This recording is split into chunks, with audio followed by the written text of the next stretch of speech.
Dear friends, জানি না বছরের শেষ দিনে কি মনে হলো, যে ভিডিও আমি কোনো কালে দেখি না, কোনো দিন দেখি না, আজকে হঠাৎ করে আমি মিসেস ওয়াইটির ভিডিওটা দেখতে গেছিলাম।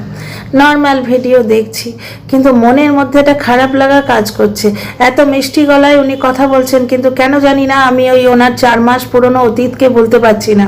এবং যখনই মনে হচ্ছে শুধুমাত্র সাবস্ক্রাইবার গেইন করার জন্যে এবং কিছু পয়সার জন্যে এই ঘটনাটি ঘটানো হয়েছে, মনটা আরও যেন বেঁকে বসছে।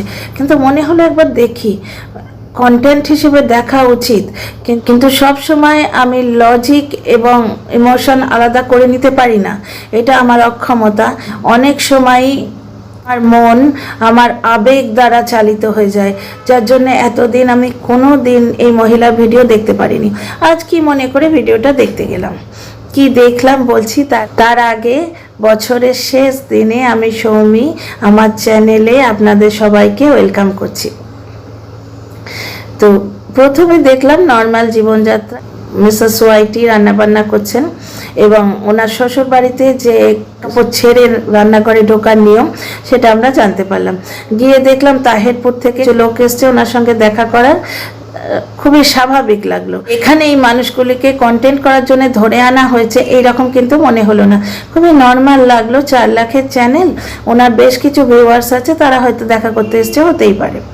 একটি মহিলা দেখলাম আর তার কিছু বাচ্চা কাচ্চা, মিষ্টি মিষ্টি বাচ্চা। তো তারপরে ভিডিওটা যথারীতি চলছে, রান্না বান্না দেখলাম। শাশুড়ি মাকে যথেষ্ট কোঅপারেটিভ মনে হলো আমার দেখে। তবে প্রথম দিনই কমেন্ট করব না, কারণ আমি আজ প্রথম এনার ভিডিও দেখলাম। কিন্তু এই প্রথম দর্শনেই বলে না যে first impression is the last impression. শাশুড়ি মাকে কিন্তু আমার যথেষ্ট কর্ডিয়াল লাগলো, ননদকেও ভালো লাগলো যথেষ্ট। এক জায়গায় মিসেস ওয়াইটিকে আমার খুবই রুড লেগেছে, যেখানে মিসেস ওয়াইটির ননদ বলছেন যে মা মেলা থেকে জিবে গজা, জিলিপি আরও কী কী সব বললো। মিসেস ওয়াইটি সঙ্গে সঙ্গে কীরকমভাবে একটা রুডভাবে জবাব দিলেন, কিচ্ছু খাবো না। কথাটা একটু সফটলি বলা যেত, কারণ যেখানে শাশুড়ি বসে আছেন, শাশুড়ি তো গুরুজন, উনি যখন বসে আছেন সিনে, তখন একটু ভালোভাবে হয়তো বলা যেত। তারপর আমরা দেখতে পেলাম যে ওদের বাড়িতে যে কুকুর পোষ্যটি রয়েছে তাকে নিয়ে গিয়ে র্যাবিটের খাঁচার খুব কাছে নিয়ে যাওয়া হচ্ছে এবং র্যাবিটগুলো খুব ভয় পাচ্ছে। মিসেস ওয়াইটি বারবার বলছেন যে র্যাবিটগুলো কাঁদছে। এইখানে জিনিসটা আমার খুব একটা ভালো লাগেনি, খাঁচায় বন্দি কিছু নিরীহ প্রাণীকে এরকম অহেতুকভাবে ভয় দেখানো। মিসেস ওয়াইটির হাজব্যান্ড মানে মিস্টার ওয়াইটি এই কাজটি করছেন, এবং যে মানুষ ওইরকম একটা নোংরা কন্টেন্ট ক্রিয়েটারকে তার কমিউনিটি পোস্টে দিতে পারে, তার থেকে এর চেয়ে ভদ্র ব্যবহার আমরা আশা করতে পারি না। দেখা যাচ্ছে যে একটি খাঁচায় বন্ধ দুটো নিরীহ খরগোশের খুব কাছে কুকুরটিকে নিয়ে যাওয়া হয়েছে এবং খাঁচায় বন্ধ প্রাণী দুটো মানে প্রচণ্ড ভয় পাচ্ছে। তারা কুঁই কুঁই করে কাঁদছে এবং ওইটুকু অল্প পরিসর জায়গায় তারা প্রাণ বাঁচানোর জন্যে দৌড়ে দৌড়ে বেড়াচ্ছে। কিন্তু বাচ্চা মেয়েটা এগিয়ে এসে খরগোশ দুটোকে বোধহয় কোলে নিতে চাইছিল, কিন্তু তার বাবা পেছন থেকে বলল খাঁচা খোলার দরকার নেই। বাচ্চা মেয়েটা খাঁচার বাইরে থেকে খরগোশ দুটোর গায়ে হাত বুলিয়ে দিল। আমার খুব ভালো লেগেছে এই জিনিসটা। শিশুর মন কি, ওই জন্যই বলে না শিশুর মধ্যে ভগবান বাস করে, কি পবিত্র মন মেয়েটার। বাইরে থেকে এইরকমভাবে খরগোশ দুটোকে কমফর্ট করতে রইল এবং যেন আমার মনে হলো আড়াল শুনতে পেলাম মেয়েটা বলছে, আমি শুধু তোমাদেরই ভালোবাসি, আমি কি আর ওকে ভালোবাসি, আমি তোমাদেরই ভালোবাসি। আচ্ছা, ব্লগারদের জীবনটাই কি ভিডিও করার জন্য নিজেরা আনন্দ করে না? এক্ষুনি জানতে পারা গেল যে কালকে আমরা খুব সুন্দর ভিডিও পাবো। কালকে ভিডিও আমি দেখবো কিনা কোনো গ্যারেন্টি নেই, আজকে হঠাৎ করে দেখে ফেলেছি তাই এক্সপ্লানেশন দিচ্ছি। শাশুড়ি মা আদর করে জিলিপিটা খাইয়ে দিলেন অত বারণ করা সত্ত্বেও, এটা কিন্তু খুব ভালো লেগেছে। আমি বললাম না, first impression is last impression. ভদ্রমহিলাকে আমার বেশ লাগলো এবং বোনটিকেও আমার বেশ লাগলো। কি সুন্দর একটা সম্পর্ক গো। এইরকম শ্বশুর বাড়িকে পেলে কারুর ওই রকম কাজ করতে ইচ্ছে করে কে জানে। কারণ শ্বশুর বাড়ি আমরা মীনা সুন্দরীরও তো দেখেছি, শাশুড়ি মা হাতে করে জিলিপি খাইয়ে দিচ্ছে, ভাবা যায়? মীনা সুন্দরী বাড়িতে ভেবে দেখো তো, শাশুড়ি মাকে বললে যে হাটপেল করে যাবে। তো যাই হোক, যেটা বলছি, এখানে আমরা মিসেস ওয়াইটির প্ল্যানিং শুনলাম। বোন বলছিল যে চিকেন, কিন্তু মিসেস ওয়াইটির চিকেনে আবার পোষালো না, উনি বললেন না মাটন হবে, মাটন কষা, তন্দুরি রুটি কিনে আনা হবে, ছাদে গিয়ে খাওয়া হবে। জবরদস্ত পিকনিক। এইরকম একটা সুন্দর সংসার, সেটা কেন ভেঙে ফেলা? বাচ্চা মেয়েটি কিন্তু ভারী মিষ্টি, ক্যামেরা ট্রেন্ড নয়। যেভাবে হাই বলল নিচে কুদে, বাচ্চামিটা কিন্তু ফুটে উঠলো। ওই মীরা সুন্দরীর ছেলের মতো ক্যামেরা ট্রেন্ড এখনো হয়ে যায়নি, বেশ ভালো লাগলো। ছল বলে একটা বাচ্চা মেয়ে, আর তার সঙ্গে আরেকটি স্মার্ট বয়, ছোট্ট মতো স্মার্ট বয়, কি সুন্দর বললো, হাই ডিয়ার ফ্রেন্ডস, ভালো আছো তো সব, বেলুন নিয়ে উইশ করলো। তারপরেই দেখতে পাচ্ছি আমাদের মিসেস ওয়াইটি তার ননদের হাত ধরে সমস্ত আংটিগুলোর বর্ণনা দিচ্ছেন। এইখানে একটা জিনিস আমার ভীষণ চোখে লাগলো, 4 লাখ সাবস্ক্রাইবারের চ্যানেলের ওনার, তার নেল পালিশটা দেখেছো? আগের দিনে নেল পালিশটা তোলা হয়নি, তার উপর লাল রঙের একটা নেল পালিশ পরিয়ে দেওয়া হয়েছে, খুবই বিচ্ছিরি লাগছে, সত্যি বলছি বিচ্ছিরি লাগছে। কারণ পুরোনো নেল পালিশটা দেখা যাচ্ছে, সেটা পুরো হয়ে নখের মাঝখানে লেগে আছে, তার উপর নেল পালিশ পরিয়ে দেওয়া হয়েছে, খারাপ লাগলো তাই বললাম।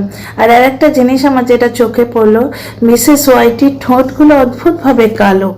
মিসেস ওয়াইটির ঠোঁট দুটো কুচকুচে কালো লাগলো ম্যাডাম, দেখে আমার মনে হলো অতিরিক্ত সিগারেট খেলে যেরকম ঠোঁট কালো হয়ে যায়।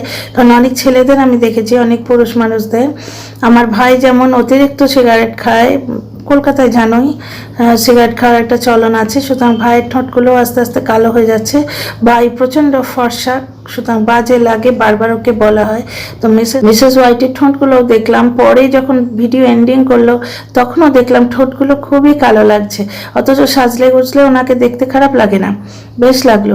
হাজব্যান্ড ওয়াইফের যে সময়টা দেখালো, যে পোর্শনটা দেখালো ব্লগের, অন্য কেউ হলে না ব্লগটা শেষটুকু, ওই জায়গাটুকু খুবই এনজয়েবল হতো, কিন্তু এদের যেন পুরোটাই অভিনয় মনে হচ্ছে, জানি না কেন।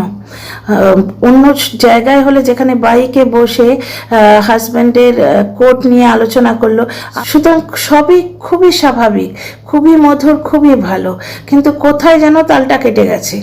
এই জিনিসটায় বাইকের যে পোর্শনটা, অন্য যে কোনো ব্লগার হলে আমি এদের ফ্যান হয়ে যেতাম, এত মিষ্টি লাগলো, কিন্তু এদের ব্যাপারটা কিরকম অদ্ভুত লাগলো, মনে হচ্ছে যেন অভিনয়। বাড়িতে ভাত কম খাওয়া হলো এবং ভাতের থালার পাশেই বাঁ হাত ধোয়া হলো, বড্ড বাজে লেগেছে ভাই, সত্যি কথা বলছি, খারাপ লেগেছে। হাতটা যদি উঠে ধুয়ে আসা যেত ভালো লাগতো, সেই যেখানেই খাওয়া সেখানেই থাক, বাকিটা আর বললাম না।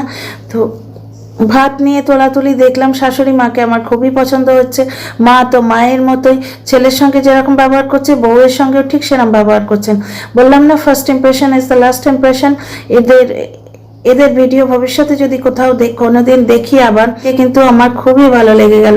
ছেলেকে বকাবকি করছে ভাত কমানোর জন্যে, তো বউকেও বলছে না আর তুলবো না, আর ভাত তুলবো না। আমরা তো এইসব দেখে অভ্যস্ত যে বউয়ের মুখটা গ্যাসে পুড়িয়ে দেওয়া হচ্ছে। একটা যুবতী মেয়ে, 22-24 বছরের যুবতী মেয়ে, আগের দিন থেকে খায়নি, পুরো রাত খায়নি, পুরো সকাল খায়নি, দুপুরবেলা 4টি ভাত নিতে গেছে, তো তাকে বলছে যে তোর মুখে ভাত নয়, তোর মুখ গ্যাসে দিয়ে দেবো। সেখানে শাশুড়ি মা পুত্রবধূকে বলছে ভাত তুলো না, আর তুলো না, হাঁড়ির ঢাকা দিয়ে দিচ্ছে। এটা দেখে খুবই ভালো লেগেছে, কারণ আমরা এসব দেখতে অভ্যস্ত নই, তো বেশ লেগেছে। এত সুন্দর সংসার কেন ছেড়ে যাওয়া যায় আমি ঠিক বুঝলাম না। খুবই ভালো লাগলো শ্বশুরবাড়ির পরিবেশ, তবু কিসের টানে ছেড়ে যাওয়া হয়েছিল, আমার কাছে সেটা রকেট সায়েন্স। ভিডিও শেষ করার আগে আর একটা কথা বলতে ইচ্ছে হলো, মিসেস ওয়াইটি হাতের একটা আংটি দেখিয়ে বলল যে এটা সোনার করা আমার খুব ইচ্ছে আছে। কুম্ভ রাশি হেনতেন অনেক কিছু শুনলাম। তো সুতপা ম্যাডামের বিরুদ্ধে যেভাবে হাত ধরে পড়েছে এবং নতুনভাবে যেভাবে ওয়াইটি দখল করার কন্ট্রোভার্সি শুরু হয়েছে, বলা যায় না ওই আংটিটা হয়তো খুব শিগগিরই সোনার হয়ে যাবে, সুতপা ম্যাডামকে নিন্দে করে করে। ব্লগের কোয়ালিটি কিন্তু ভালো, সুতপা ম্যাডামের পেছনে হাত ধুয়ে না পড়লেও এই ব্লগ কিন্তু দেখতে ভালো লাগতো। সুতরাং কেন যে এই এত নোংরামো শুরু হয়েছে ওয়াইটিতে আমি ঠিক বুঝতে পারছি না। ব্লগ দেখে ভালো লাগতো যদি আমি এর অতীতটা ভুলতে পারতাম। শুধুমাত্র শ্বশুর বাড়ির পোর্শনটা আমার খুব ভালো লেগেছে, হাজব্যান্ড ওয়াইফের বাইকের পোর্শনটা ভালো লেগেছে, কিন্তু মেকি লেগেছে, এটা আমার পয়েন্ট অফ ভিউ। এর সাথেই আমি এই ভিডিওটা শেষ করছি। See you in the next year. নতুন বছরে আপনাদের সঙ্গে আবার দেখা হবে।